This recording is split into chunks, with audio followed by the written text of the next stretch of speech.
motherhood, if only until the gas line or distributor or whatever it was got fixed.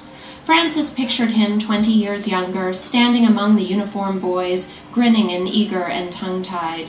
Pity and affection welled in her.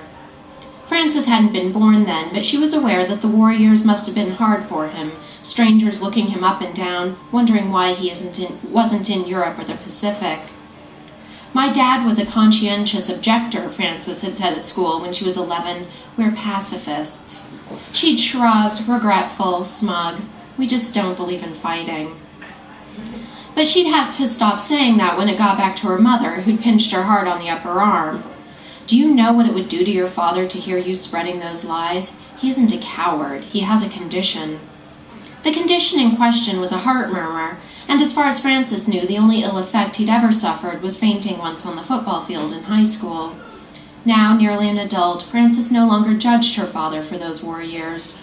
But it did strike her as darkly amusing that, not trusting his heart to hold out in the army, someone saw fit to put her father in charge of a busload of civilians careening down the highway at 50 miles an hour.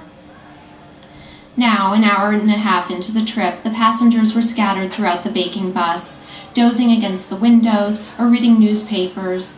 Across the aisle, a stout woman was crocheting something in pink acrylic. Even with the windows lowered, the air blowing through was hot and dry, and Frances was worried about the state of her hair, which she'd tied up in rags